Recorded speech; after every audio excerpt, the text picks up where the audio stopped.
Francis Abel is my supervisor. Arlene Hache is our community partner. This is a Cernoka project, obviously. And we've got 3 components of it.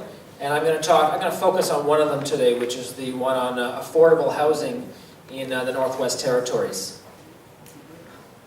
Okay, so this started just over 2 years ago. Arlene Hache approached Chris Southcott, and she asked if Cernoka could do some research with respect to homelessness and affordable housing in the Northwest Territories. And then Chris approached Francis Abel, and I was a new PhD student at Carleton at the time. And Francis and I spoke, and I was asked if I'd like to be a research assistant, and I said I'd love to. And so we started working there. That was 2.5 years ago.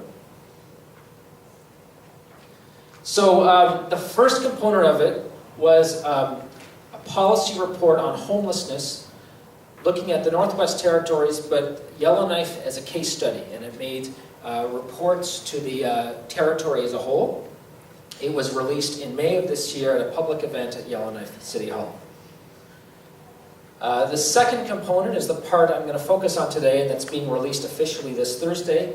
It is a look at affordable housing in the Northwest Territories, present day mostly, and it appears as a chapter in the current edition of How Ottawa Spends.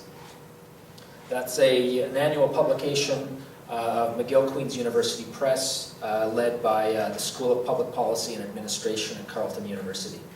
I'm told that this is the first time in the history of the publication that we have 2 chapters on the North in that publication, one by Francis and one by myself.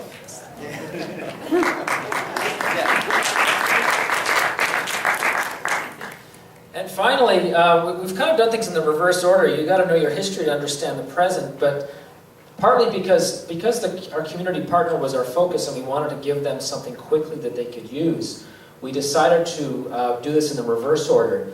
So Francis and I are working on a historical article on government-assisted housing in the Northwest Territories, especially with a focus on the western part of the Northwest Territories beginning around the end of the Second World War. We don't have a specific timeline for that, but that's something that becomes increasingly important the more we look at policy conundrums. So I'll briefly go over some of the consultations that have happened over the course of the past 2.5 years. I've been to multiple meetings of the Yellowknife Homelessness Coalition, and they've been a very good unofficial partner. Arlene is our official partner. And they've been extremely supportive and helped with logistical arrangements on the ground when we've launched material. I've been to several meetings of Alternatives North. I decided to give you an idea of how small things can be in Yellowknife. On the weekend, I decided finally to subscribe to the listserv of Alternatives North. I belong to a lot of email lists, but I hadn't joined that one. So I sent an email away, and I get an automated response back. And at the end, it was signed by the list master, who is my brother, and I didn't even know that. I've been to a meeting of the Rotary Club. I have a family connection there as well. Multiple sets of interviews. The interviews have mostly taken place in Yellowknife. Most of them have been in person. They've been anonymous to protect people's identity, so as to prevent any possible retribution. And there was, of course, the public launch of the policy report in May of this year. This project had a limited budget. I did not get to do as much traveling as I'd wanted to. I did go to Lutzelke, I went to Ray, and I went to Deda, in addition to Yellowknife, of course. So a couple of comments about housing conditions and indicators that exist. The indicators that exist suggest 2 themes. One is that housing in Yellowknife is a bit worse than in the rest of Canada in the aggregate. And housing in the NWT's small communities is much worse than in the rest of Canada. And I'll elaborate now on what I mean by that. So if you look at households who report living in crowded conditions, in Canada, the figure is 2% nationally. In Yellowknife, it's 3%. In rural NWT, it's 8%.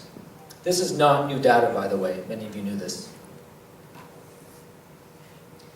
If you look at households who report living in units requiring major repairs, in Canada the figure is 8%, in Yellowknife it's 10%, in rural NWT it's 22%. Let's talk a bit about building costs. These figures do not include the cost of land, by the way. Per square foot, it costs about $150 to build housing in Hay River or Fort Smith. Those are the cheapest parts of the Northwest Territories to build new housing. That's comparable to a lot of places in the rest of Canada. It's about twice as much on the Arctic coast, however. Typically, the Housing Corporation builds both for public housing units and the home ownership programs, units that are about 1,000 square feet. And so you do the math there, capital costs, new construction costs for a new unit of housing in the NWT range between $150,000 and $300,000. Again, that does not include the cost of the land, and that does not include ongoing operation and maintenance of the unit. Utility costs are considerably more in the north than in the rest of Canada. You all knew that. Of course, with How Ottawa Spends, I write to a broader audience. In the NWT as a whole, utility costs are believed to cost more than double the national average. So $4,300 a year utility costs in the NWT. On average, it varies, of course. I'm not going to go over everything in this presentation. On Thursday and in the How Ottawa Spends chapter, I talk about some of the home ownership programs and small repairs programs. But I will talk a bit about public housing in the NWT. Public housing is generally housing geared to very low-income households, usually owned and operated by the government or a government entity. There are about 2,500 of those units in the Northwest Territories. Now, when the government, both the territorial government and the federal government, provide funding for public units, they're not just paying for the construction, they also pay for the ongoing costs, hydro, for example, and maintenance and repairs. And so, after the housing's built, after that $150,000 to $300,000 is used to pay the construction costs, there's still between $15,000 and $20,000 a year that's paid for things like fuel, power, and water, also known as operating costs, or O&M is the slang. And so over the course of 50 years, it might cost $2 million for a unit of public housing. What's key here is that the federal government has operating agreements with the provinces and territories to run public housing units and other kinds of units. When those expire, usually after a 35 to 50-year period, it's not like, okay, now the mortgage is paid off and the subsidy isn't needed. They weren't just paying the mortgage, they were paying ongoing costs. So when you have a public housing unit, it is very dependent on ongoing government funding. When you stop the funding, you've sort of abandoned the unit.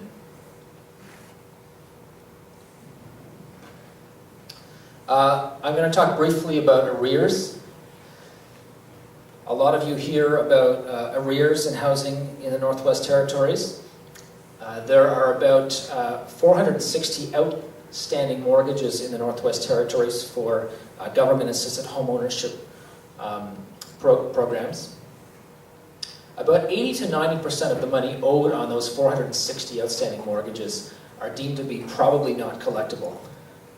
There was a federal auditor general report about 3 years ago on this issue, citing, I think, a figure of something like 88% where the mortgages were in arrears. I looked into this because when you say mortgage is in arrears, it sounds like someone's late paying it. And what I was told was that the 88% figure, it refers to the number of households in arrears who have either not made a single payment in 6 months or who have stopped paying altogether. Hence the term probably not collectible. There's also arrears in the public housing sector, although not quite as stark as in the home ownership sector. For instance, LHOs in the Northwest Territories collect rent. Many LHOs collect 100% of assessed rent every year. Some collect very little. According to key informant interviews, there are 2 LHO boards who have made a decision to not pursue people in arrears in any meaningful way. In his words, there are some challenging communities.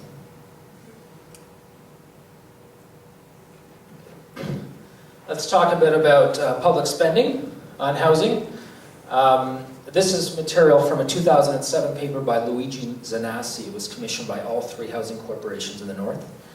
And Zanassi argued that if you look at all Canadian provinces and territories, the typical province or territory pays 0.7% of its budget on housing. The highest housing spending province, Saskatchewan, pays 1.4% of its provincial budget on housing. The NWT pays 5.1% of its budget on housing. That could be spun a bunch of different ways. I think it's important to emphasize that the NWT pays its fair share relative to other parts of Canada. And then you can look at spending in dollar terms per capita. So for provinces and territories as a whole in Canada, the average jurisdiction pays $61 per year on housing per person. Of course, most of those people don't get housing. So if you average it at $61 per person, in the NWT it's $1,672, meaning that the NWT spends more than 25 times per capita on housing than a typical Canadian province. That again is from the Luigi Zanassi research from 4 years ago. That's not my original research. Let's talk a bit about recent policy initiatives.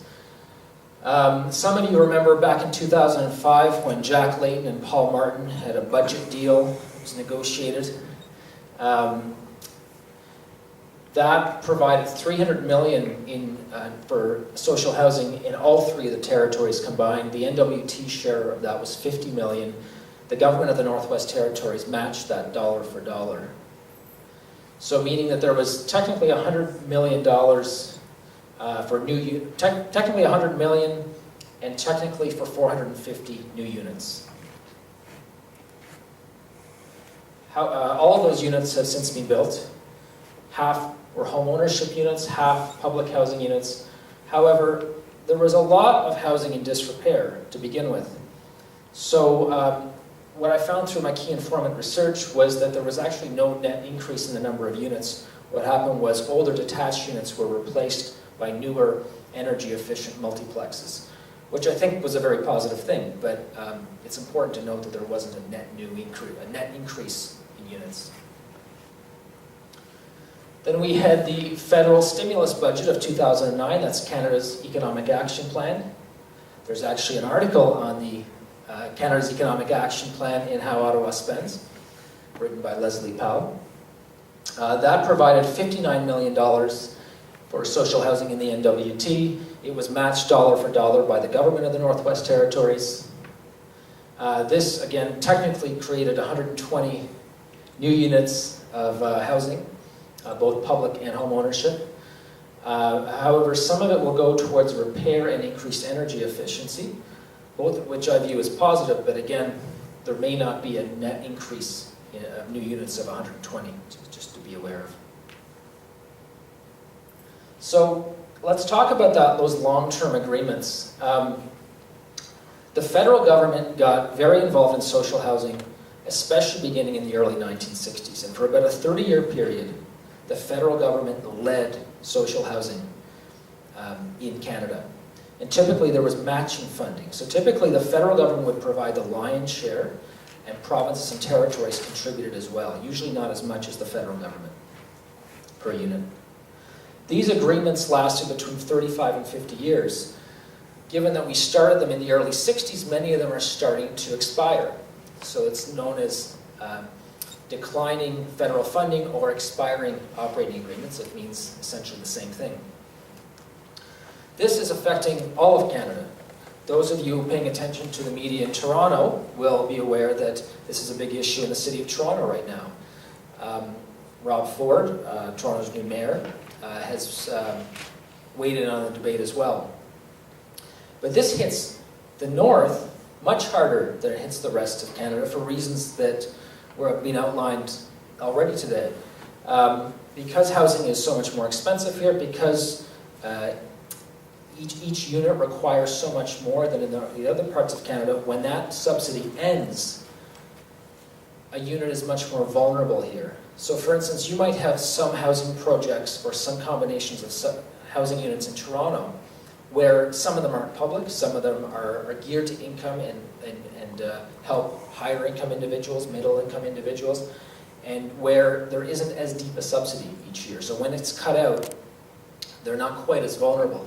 You have single detached units in Toronto worth up to $1 million or even a bit more that can be sold, and then cheaper units can be purchased.